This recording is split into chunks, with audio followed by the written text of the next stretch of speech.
Welcome to Better Sex, where you get the information and inspiration to create and enjoy your best possible sex life.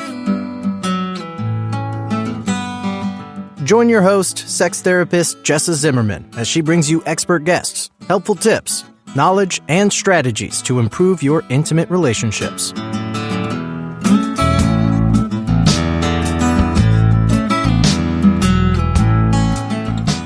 And now, your host, Jessa Zimmerman.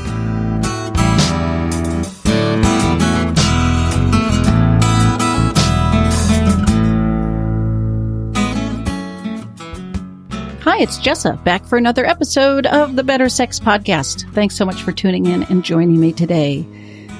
I love doing this show. I get really inspired by all the conversations I have. I mean, sometimes, I think I've said this before, I sit in this little recording closet kind of phone booth where I do these interviews, and I totally forget about you who's listening to this later. I just get so interested in the discussions with all these various people. There are so many different things to talk about, so many different people to talk to, and I'm always genuinely curious and interested and inspired by every single person I talk to. I really have fun with this. I hope that comes through. So I'm doing this, I don't know if I should say this, I'm doing this as much for me as I am for you. Although I really do like to help. That is basically why I'm doing the podcast.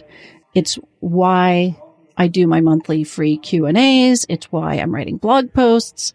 It's certainly why I'm a therapist, but that's, I've got a limited number of people I can reach in my office. So I do sincerely want to help. And in that vein, I just want to make available to you, if you're interested, I have a book list, basically, a whole list of books that I love about sex and relationship.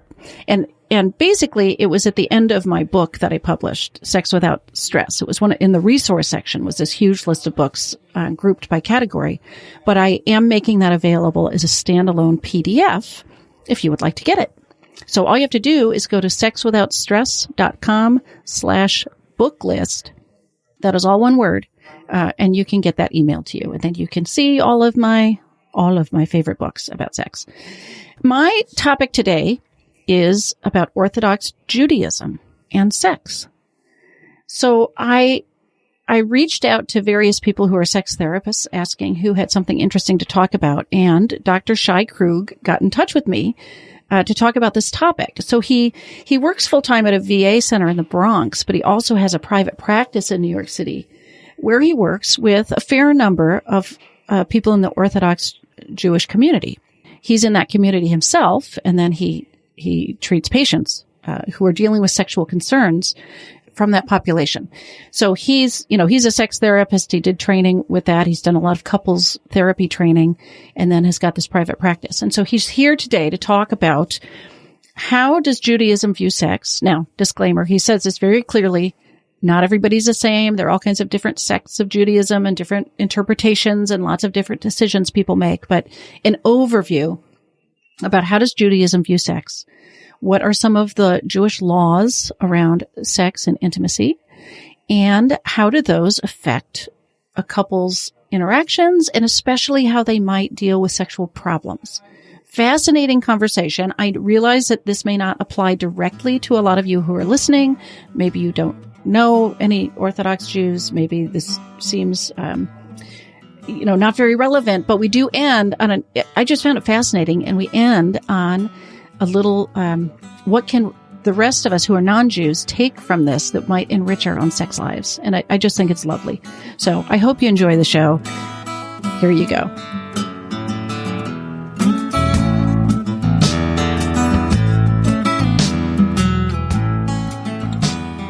The Better Sex Podcast is brought to you by the Sex Without Stress online course.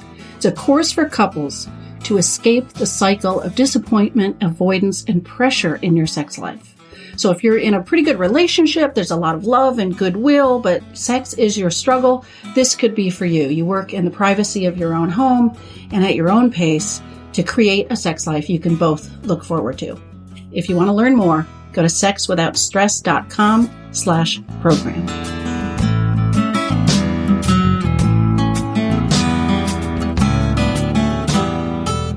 Shai, thank you so much for being with me today.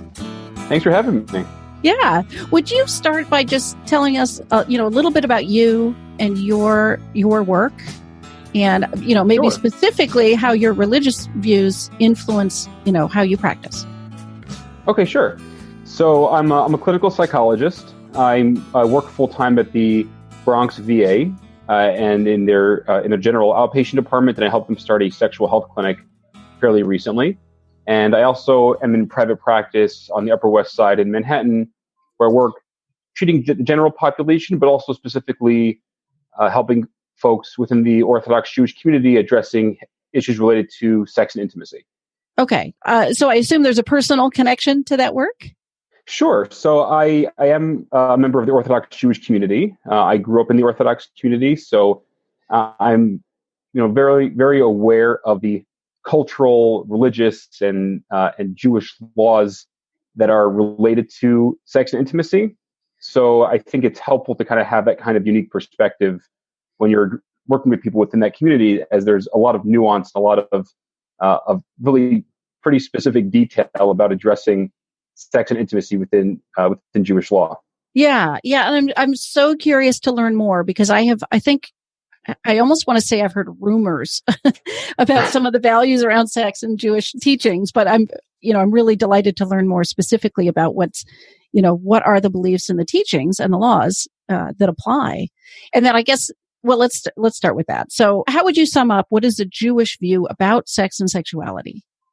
Sure. Well, I'd like to speak first for a moment about what Jewish law is. Okay. And kind of how it's applied to the practice of Judaism. So Jewish law, or it's also called in Hebrew halacha, is broadly defined as a corpus of Jewish religious requirements. So basically every aspect of life has laws spanning the entire life cycle from birth to death, which helps guide individuals and communities on how to conduct oneself. And because of that, like any legal system, it requires expertise on the part of the individuals who are practicing it, but also on the part of the individual or groups who are kind of structuring Jewish law. And there's inherent complications in trying to figure out who has the authority to interpret or reinterpret Jewish law. So to ultimately decide communal norms and practices.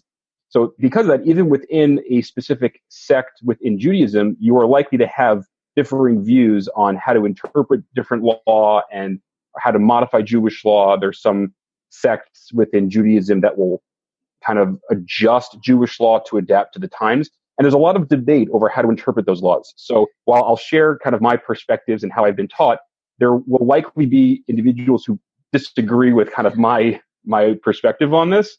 Okay. I'm not speaking on behalf of any specific sect or community or rabbi or religious institution. I'm kind of expressing my opinions and kind of how I've been taught. But even within my sect of Judaism, you will find different people who argue or disagree with what I'm saying. Okay, so I appreciate that disclaimer, because that's I think that's really important. So I guess if we're going to get a general sense, right, and then your specific slice of the of the pie, or how you view it. Yeah, I mean, Sure. In general, what does Judaism say about sex? So, in one line, Judaism is a sex positive religion. So within Judaism, we appreciate physicality, we appreciate the human body. In fact, much of Jewish ritual and ritual law involves things like eating and drinking, which is, involves attunement and appreciation of the human experience. But one of the things that Judaism really focuses on is the elevation of the mundane to the holy, or to the spiritual, through thoughtfulness, intentionality, and in many cases, restriction. So while sex is seen as a healthy part of relationships and an important part of relationships, there are restrictions that are put in place and many laws that are put in place to help elevate what can be seen as a purely carnal act, to kind of use sex and intimacy as a way of increasing your connection and your spirituality with your partner, as well as even using sex and intimacy as a way of connecting to God. And so, in fact, there's sources that describe the conception of a child as actually involving three individuals, right? There's the man, the woman, and God. That God is actually a part of the sexual experience, and that sex is a way of kind of creating that spirituality and that elevation of holiness within a relationship. Okay, so you're saying that this practice of using restriction to elevate, I mean, that's not just with sex. I'm imagining there's fasting, right, that elevates eating. Sure. Right? And there are other aspects of life that this restriction is used to elevate it towards holiness?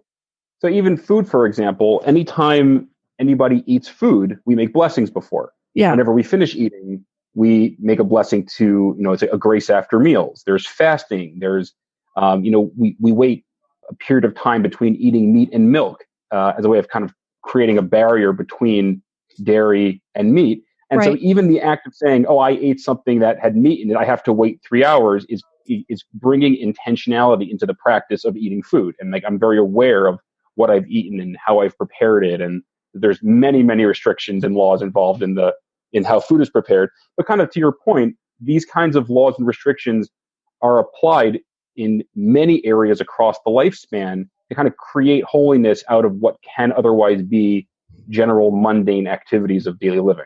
Yeah. And I'm imagining, as I'm sitting here listening to you, I'm thinking there are other cultures or maybe religions where restriction would be like a negative thing, right? Mm-hmm. Like, we're not going to do this for this period of time because it's dirty or shameful or bad. Like that would be one way to take on, let's not do this. But you're saying this is really the total other side of the spectrum here, which is we're not going to do this because we are cherishing this or honoring this in a certain way. Exactly. It's a way of kind of elevating what is an important spiritual act and saying, let's take this kind of to the next level and increasing our use of sex to create some even holier. So that's absolutely right. Okay. But I'll say that, first of all, there are certain interpretations of sex and intimacy that see sex as kind of a necessary evil, so to speak, that it's really important for procreation, but that, you shouldn't have sex too much, or you should kind of see sex almost as a transaction, as like a necessary, obligatory part of marriage. But I would say that as a whole, those aren't the mainstream opinions of how Judaism and Orthodox Judaism interprets sex and intimacy. So again, I think as a whole, Judaism has a sex positive perspective on sex and intimacy.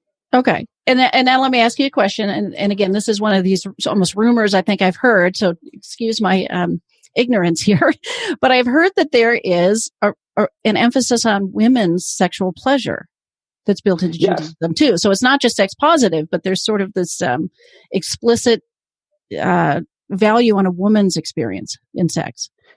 Absolutely. So there's a Jewish law called Ona, which is a man's obligation of sexual fulfillment for his wife.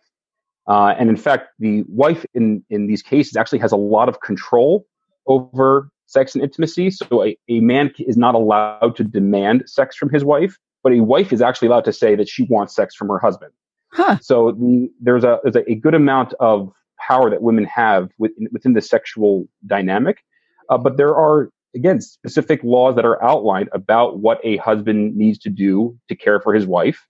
And this applies not just to sex and intimacy, but applies to things like food and shelter and things like that. But that sex is a part of that, there is an obligation that a man has to meet his wife's sexual needs.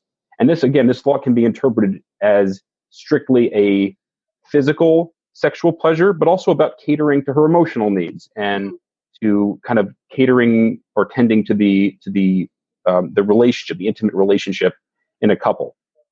So there's a lot of emphasis that's placed on making sure that this is not just a passing obligation, but it's about creating pleasure and intimacy within the dynamic of the relationship. Right. That makes sense. Okay, so what are some of the laws that address, couples and marriage and sex? And, it sounds like there's a lot of them. Yeah, there's quite a few. Okay. One of the main laws surrounds it's called Taharat HaMishpacha in Hebrew, or in English, they're called family purity laws, which have to do with men and women separating while a woman is menstruating. So the laws are very extensive. So, you and I could spend weeks and weeks and weeks talking about this. Right. And there's whole fields of study that are dedicated, of religious study dedicated just to these laws. But basically, in a nutshell, during the time of a woman's period, and then 7 days after she finishes her period, men and women separate. So the details of those laws are fairly clear, meaning men and women are not supposed to, they can't have sex, they can't have physical contact in a loving way. There are protective barriers that are put into place to help prevent that from potentially happening. So they're called gedarim in Hebrew, which is basically the translation is gates, or barriers, protective barriers. And so those are things like men and women not sharing the same bed, men and women or the husband and wife not sharing food from the same plate, not passing things to one another, not feeling each other's weight, like sitting on, let's say, a couch with a shared cushion where if your partner moves, you can feel that movement, and that may kind of give you the inclination to want to, reach out and, grab your partner's hand, and that could potentially lead to something else. So there's these barriers that are put into place to help prevent any kind of physical or intimate touch. And to be clear, though, the Bible doesn't tell us why exactly we have these laws. Okay. So some people have tried to create meaning about these laws. So there's Talmudic sources and rabbinic sources that try to create meaning, and they outline things like that this separating gives you time to focus on the emotional part of a relationship, or the verbal communication in a relationship, or that by separating it allows you to maintain the excitement in sex by saying if every few weeks you can't have sex with your partner, it makes you excited to have sex with your partner once that time period ends. Yeah, so potentially like that restriction, right? Again, sort of elevates something or amplifies something, potentially. Exactly. And yeah. so there are some people who've tried to create meaning out of these laws, but it's not really explicitly clear why these laws are put into place exactly. Okay. So those are some of the laws surrounding those family purity laws. And they're an important part to a couple's relationship within the framework of Judaism. Now, I'll also say that not everyone abides by all of those laws, right? Right. So again, the laws are outlined fairly clearly in the texts that outline Jewish law, but some people, will say, I'll, apply this to my life, this level of laws, like, saying I won't have sex or be in the same bed, but I'll still touch, or I'll still, share food, or right. close to each other. So the laws are fairly clear, but there's varying degrees of how people apply those laws in their day-to-day lives. Another common area of sex and intimacy, of the laws related to sex and intimacy within Judaism, are things like premarital sex. So the general consensus within Orthodox Jewish law is that men and women don't have premarital sex, and some people apply that even to a greater extent by not having any physical contact with a member of the opposite sex. Okay. And some may even go even further to not even being alone with a member of the opposite sex, because that could potentially result in touching or intimacy or sex or things along those lines. So as you get to more right-wing Orthodox cultures, you tend to see those laws applied fairly strictly. So men and women may not be schooled in the same way, right? You'll have separate schools or separate classes, or there's limited information or education about sex and intimacy until men and women are kind of at the marriage age, and the communities will say, all right, now you can know this, but before then you kind of want to hold some of that information a little bit more carefully. So those are some other laws that are prevalent within the Jewish community. And again, those laws are also not all held as closely as within different sects within Judaism. So you certainly do find people who identify as Jewish who will have premarital sex, or will have, let's say, cohabitation, living with your partner. But I would say that more classic Orthodox Jewish law, those are generally not acceptable or not generally practiced behaviors. Yeah. I would say one other area of Jewish law that is fairly prevalent are laws about masturbation. Oh, okay. So there is a biblical prohibition against masturbation, and the original biblical source surrounded the use of masturbation. It's also referred to in Hebrew as shichat zera, or spilling of seed, as a means to prevent pregnancy. So that was the original biblical source for masturbation, was trying to avoid getting someone pregnant, was non-vaginal ejaculation.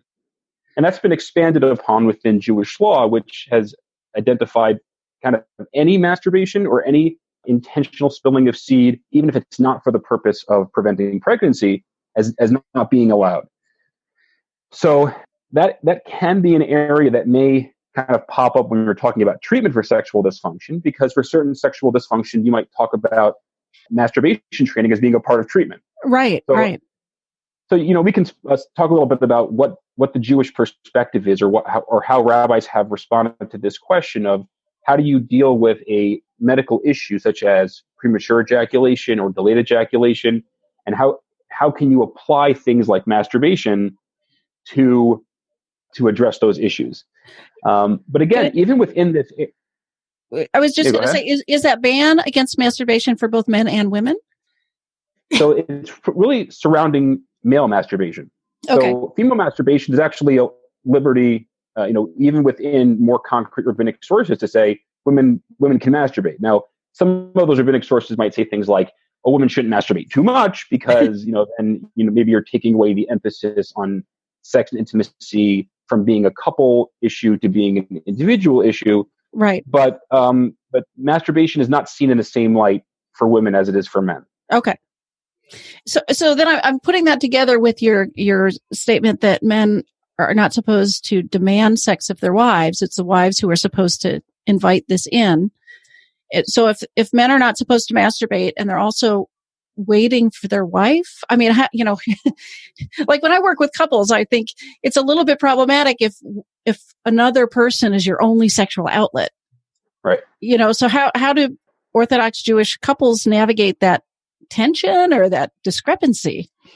Oh, so a husband can certainly say to his wife that he'd like to have sex. Okay. But that's different than saying, like, in almost like a controlling way, you have to give me sex. Right. I need this. So you have to do it. Yeah. Exactly. So the idea that like women don't have their rights in a sexual relationship is completely untrue. A woman can absolutely say no to a man saying he wants to have sex. Right. But a man can certainly say, I'm feeling horny, or I'm feeling aroused, or whatever it is. How would you feel about doing that? So a woman can more explicitly say that she would like sex, even if the husband is saying, like, I'm not really in the mood so much.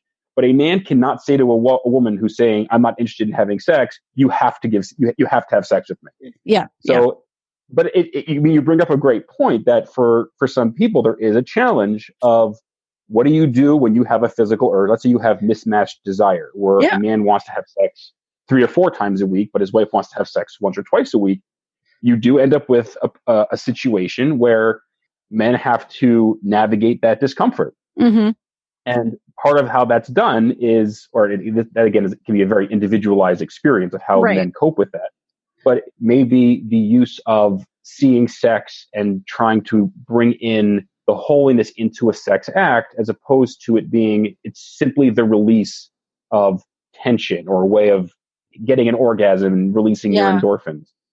But the other factor is that even though Jewish thought there isn't a lot of room for permissibility surrounding masturbation, there are still men who masturbate, right? Right. There are still men who may look at pornography, even though pornography is also not something that is sanctioned by Jewish law. So people kind of will apply these laws in ways that will work for them, even though the laws are pretty clear. Yeah. And at the end of the day, before anyone is a person of faith, they are a person.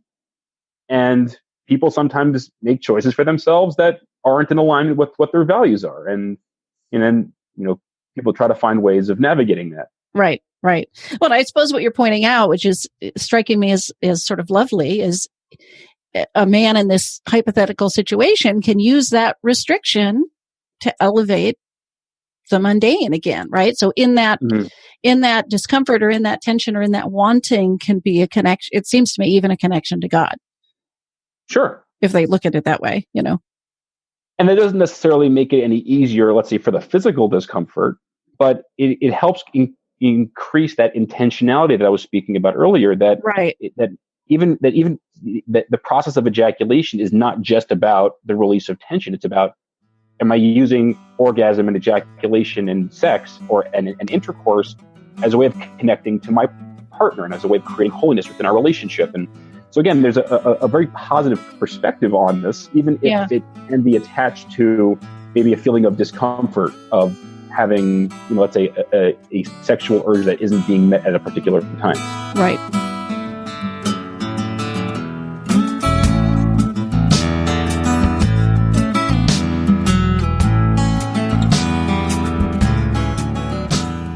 Hey, this is Jess. I'm just taking a quick break, and I want to make sure you know about the guide I wrote about how to talk to your partner about sexual concerns. This comes up a lot in my practice. People have struggles, and it takes them so long to bring it up with their partner. They're afraid that conversation is going to go badly. Their partner's going to be upset. The partner's going to be defensive, or they just don't know how to talk about sex and sexual problems. Common problem. So I wrote this guide that really helps you address this. It helps you prepare for the conversation, how to introduce the conversation, and then tips about how to actually get through the conversation so that you can change things with your partner as a team. If you are interested in this guide, you can find it at bettersexpodcast.com/guide. Again, bettersexpodcast.com/guide. Happy to send it to you.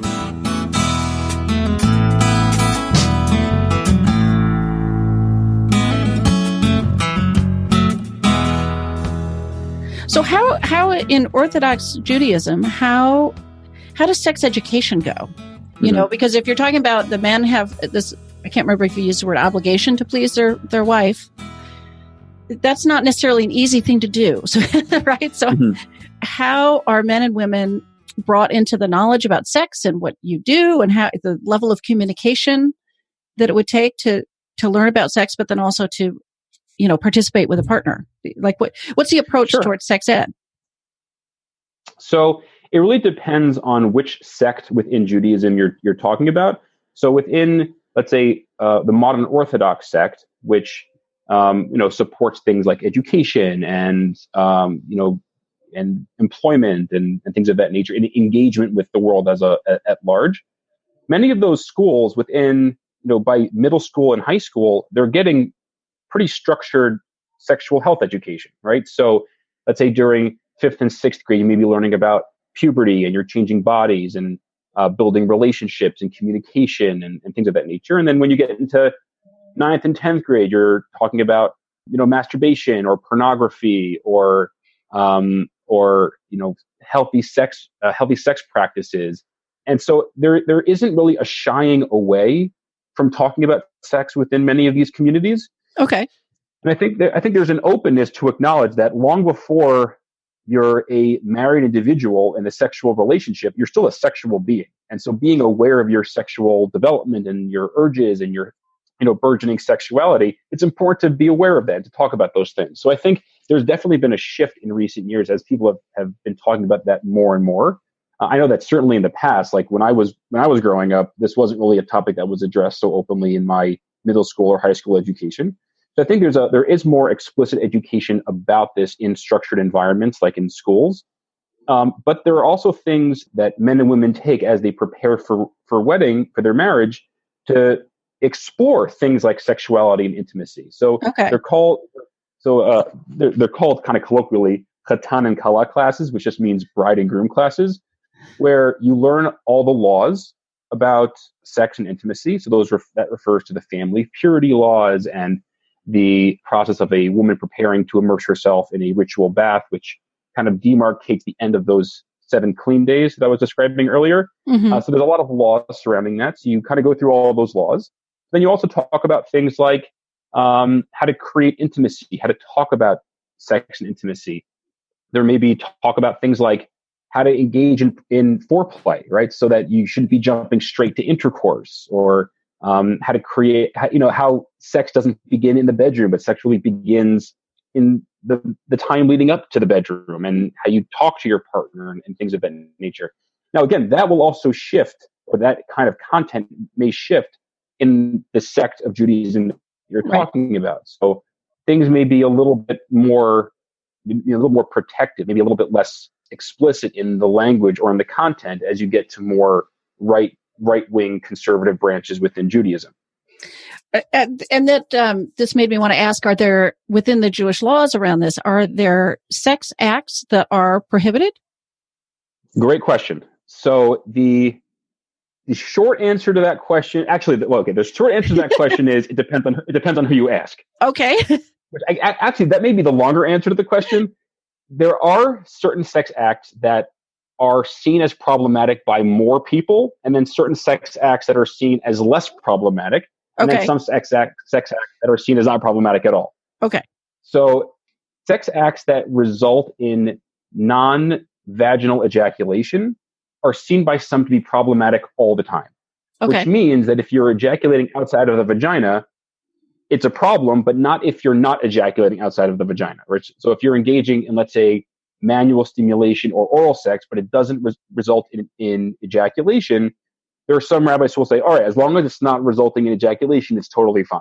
Okay. There are other rabbis or other sources that will say, the Hebrew term is bia shelo kedarka, which basically means non-regular sex. There's room for that to be allowed. So that some sources say that specific phrase refers to anal sex, but some have applied that in other ways to include things like oral sex. Right. As long as it's happening within the context of marital sex. So the idea of elevating, so some sects within Judaism will say the only way to make sex holy is vaginal sex, vaginal intercourse, and any other kind of sex, or certainly sex that involves non-vaginal ejaculation, is, let's say, degrading to the sex act or degrading to the woman. Whereas others will say that as long as it's happening within the context of marital sex, the fact that it's happening within marital sex makes it holy. Okay. So again, as long as they're... Well, in terms of stimulation for women, though, oral sex, manual stimulation,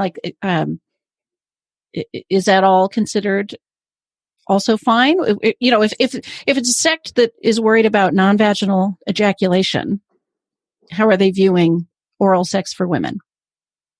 So there are many opinions about this. I was just saying, I know this is probably not just one. Right. Right? Yeah. Right. So some opinions say that oral sex is permissible, but that a man shouldn't look at his wife's vagina during oral sex. Some say that it's okay as long as the lights are off. Manual stimulation is seen as being okay. The use of sex toys is seen as being appropriate by, according to many sources. So the woman experiencing pleasure is actually really, really important to the degree that many rabbis will actually bend some of the laws of what they say is permissible. If a woman says, this is what I really like, or this is what makes me feel good, many rabbis will say, all right, we will create circumstances under which this is permissible for you because your wife is saying this is really important. Okay. So even rabbis who might say oral sex is not the ideal way, the woman says, that's actually what gives me the best sensation. Many of those rabbis will say, all right, if that's what works best for you, then you can do that. Okay. That's it. Yeah. That makes sense to me. Just knowing how, what a minority of women would orgasm through penetrative sex, through intercourse, right? It's like we need some other tools than that, it seems. So, okay. Right. And maybe this is... So there's definitely flexibility there. Yeah. And maybe this is an obvious question, but I want to ask this too. Does Orthodox Jewish law prohibit same-sex sex? So the classic biblical and rabbinic sources talk about homosexual sex not being allowed, or certainly male homosexual sex not being allowed. But even within the domain of male homosexual sex, certain sex acts are seen in different lights. So anal sex is seen differently than oral sex, or seen differently than manual stimulation. So even if there's like a blanket statement of homosexual sexual encounters are not allowed, certain sexual encounters are seen in different lights. So, a rabbi might counsel a male who identifies as being gay and says, I'm gay and I want to act on my drives and I want to be with someone. Let's say I have a male partner who I want to be with. A rabbi might say, if you're going to engage in homosexual sexual activity, here are things that are less ideal versus more ideal, right? So there may be parameters for what the kind of guidance a rabbi might give to say, it's more important that you continue practicing Judaism the way you'd like to, and if this is going to be a part of your life, let's try to do this in a way that's most ideal. Yeah. Now, right. Some rabbis might not give, right. So some rabbis might not give that response at all by saying that any kind of affirmative response to someone saying they want to engage in homosexual activity might be an endorsement of homosexual activity. So they might just say none of it's allowed, and if you're going to do it, just don't tell anybody about it. But again, that will vary a lot depending on the sect within Judaism that you're in. So some of the more liberal branches of Judaism will be will be more open about many of those things. But I think as a whole, mainstream Orthodoxy now really acknowledges that people are who they are, and people don't really get to choose who they're attracted to. Okay, and good. People aren't being turned away or banned from membership in their synagogues on the basis of their sexual orientation. So there's like an acknowledgement that even if this is a part of your life and something in a behavior that you are engaging in, it doesn't take away from the fact that you're first and foremost a human being, and you're also a member of our community, and your children are a member of our community, and we want to embrace the person, not look at the act and say we are now just discarding the person. Like that's not really I think how most mainstream Orthodox communities they interact now. Okay, well that's good to hear. So let's shift over just a sec to people that are struggling with sex somehow. They've got a sexual dysfunction, or there's some concern going on for them. First of all, it sounds like a lot of people would approach their rabbi. That's there's a lot of input and advice they're getting immediately from their church leader, right? So again, within certain sects, you're absolutely that the rabbi might be the first person you go to. So in situations of unconsummated marriages, or women who are experiencing painful sex or vaginismus, or men who are having erectile dysfunction, might say, this is an issue that I'm dealing with, and maybe not have the resources or the knowledge about where to go. And they might go to their rabbis first. Mm-hmm. I think you probably see that a little bit less in more of the modern Orthodox communities, or more of the left-wing religious communities, where there's maybe more engagement with your medical professionals, or more openness about sex and intimacy as a whole. But sex is, again, in the more right-wing communities, is a very closely guarded, protected kind of area as a way of maintaining the sanctity of sex. We don't talk about this, and this is not appropriate for us to discuss. So people may not really know who do you talk to about these kinds of issues. So the rabbi may be someone they go to first. Okay. And then in terms of adapting some of the advice that they might receive from a sex therapist or a physician, what people that are Jewish, or especially Orthodox Jews, how might they proceed through some of these treatment protocols? So the application of the treatment of many sexual dysfunctions, according to many rabbis, can actually modify some of the or shift the application of some of these laws. So, for example, a man who's experiencing, let's say, premature ejaculation, and a mental health professional or medical professional is advising masturbation training to be a necessary part of the treatment for that. There are rabbis who will say that if it's a part of your medical impacting your ability, let's say someone who has premature ejaculation to the degree that they're ejaculating prior to entering the vagina, I mean, that will obviously get in the way of being able to have children. Right. So a rabbi will say, that's a problem, right? You need to be able to address that in order to have healthy sexual relationship and to be able to have children. But it also goes beyond the functional of being able to, let's say, procreate, but into the amount of distress you're experiencing because of a sexual dysfunction. So if a person is saying, I'm not lasting long enough, or I'm lasting too long and it's causing pain to my partner, and that's causing you a lot of either interpersonal distress or individual distress, rabbis will say, this is now a medical, you're allowed to apply whatever the medical professional is saying as a means of treatment. And then once treatment is completed, you then kind of go back to what those restrictions were in the first place. Okay. So people who are listening who where this applies, there's often going to be some sort of, I don't know if I quite call it a compromise, but an exception or a bending of meeting each situation individually where they're at, right? And trying to figure out a way to proceed. Sure. And now, again, you may find certain rabbis who don't agree with what I'm saying. And so there may be some variability in how that's interpreted. Right. But I've had many patients who identify as modern Orthodox or more right wing to modern Orthodox, to some of the ultra Orthodox communities, who I had a chance to actually speak with some of their community rabbis, who they would kind of go to the rabbi and say, "Here's what my doctor is telling me to do.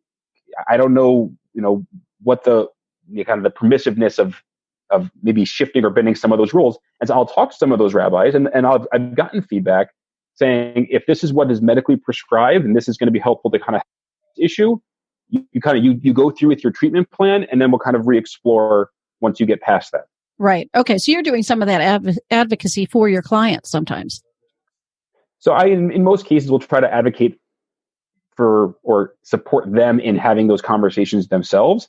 But in some cases, they may not have the background or the understanding of, let's say, physiology or anatomy to be able to explain, here's why this is an important part to treatment. So right. I have had some of those conversations. Obviously, everything is done with consent. I'm never right. speaking with anybody without consent from a patient. Right. But in some cases, it's helpful to be able to kind of help inform a couple's rabbi about how some of the treatment practices can impact their course of treatment. And would that be, as a non-Jewish therapist myself, if I had an Orthodox couple as clients, would it be as welcome with consent and everything for me to interact with a rabbi and ask about those things? Or, because you're in a different position as part of that community. Mm-hmm. No, I don't think there's anything inherently wrong with that at all. I think going in with openness and curiosity and trying to understand kind of how some of those laws are applied can be really helpful for the couple in terms of how you approach, their intimacy within the framework of Jewish law. And I think it really has a lot to do with the comfort of the couple, but also the comfort of the rabbi being able to, with some of those laws. There's so many, there's literally books and books and books that are written about all these laws. So it can be a lot to explain. Right. But I think being able to say, here's what you're recommending, and depending obviously what the couple's comfort is, having that, facilitating that dialogue, it could be helpful. Right. Okay. Did we miss anything that you want to cover? No, I think we covered a lot of stuff today. We did. We did. Here's a question for you. I'll just throw you a little bit of a curveball, but what would you as an Orthodox Jew say to me, a non-Jewish person, about what your belief system and laws and attitude, how could that help people that are not Jewish? Like what would you offer to me or to anybody else that we could take from this conversation that we could apply to non-Jews, I definitely appreciate the question. I think the biggest takeaway, would be the role of intentionality.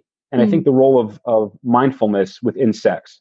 And I have spoken with many people, not within the framework of Judaism at all, about the role of mindfulness with your partner. If you're talking about non-demand touch or like sensual massage, or sensate focused therapy, that the goal of learning how to really be in touch with the experience with your partner, learning how to touch, learning how to be touched, learning how to experience pleasure in that in touch, is a way of bringing intentionality to sex, right? It's not about the man's penis, the woman's vagina, or in the case of let's say gay sex, the man's penis or the other man's anus, or in lesbian sex or whatever it is. Yeah. The goal is really, how do you connect with what matters to you in your intimate lives? And I think the more intentionality you bring into that, the more mindfulness you bring into that, the more sex becomes enjoyable. I think that's a really particularly relevant issue, because as men and women age,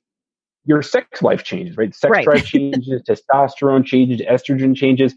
And the more you can increase the value and enjoyment with the process of being with your partner, and not focusing on ejaculation, not focusing on orgasm, but focusing on mutual pleasure and mutual presence, I think that intentionality, really brings value into a couple's sex life. Yeah. Thank you for that. That's lovely. You want to just say a word about where people can find out a little bit more about you or get in touch if they want to? Sure. So I have a website. I'm at drshaikrug.com, drshaykrug.com. And I have a little bit of information there about sex therapy, and I do couples therapy. I'm certified in acceptance and commitment therapy, and I have training from the Gottman Institute, in addition to my sex therapy training, which I did at the Buehler Institute based out of California. So I kind of try to approach couples holistically, looking at both physical intimacy and emotional intimacy, the role of creating acceptance within a couple and identifying the parts or the values within your relationship that matter most to you and how you connect to those values. But, I'm always happy to connect with people and, share information. And if people have any questions, I'm more than happy to address any of that. Great. I will definitely put a link to your website in the show notes too, so people can visit if they like. Sure. Thanks so much. Yeah. Thank you so much for your time.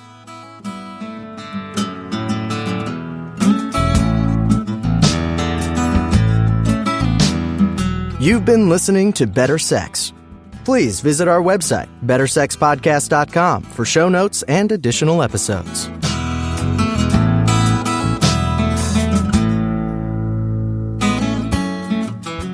And that's a wrap for today. I really hope you enjoyed the episode.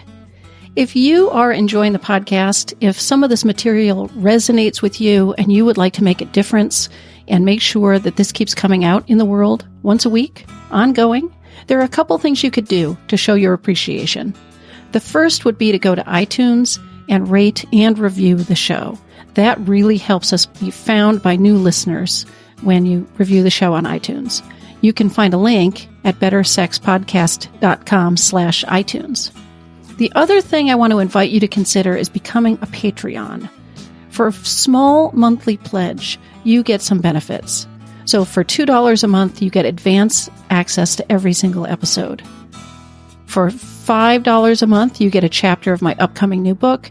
And for $10 a month, I host quarterly get to know you and question and answer chats over the web, and you get invited to that.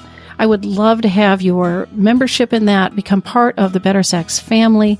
You can find a link at bettersexpodcast.com/Patreon, which is Patreon. Again, thanks for listening. I'm glad you're here. Feel free to comment, ask questions, get in touch. I'd love to hear from listeners. Thanks.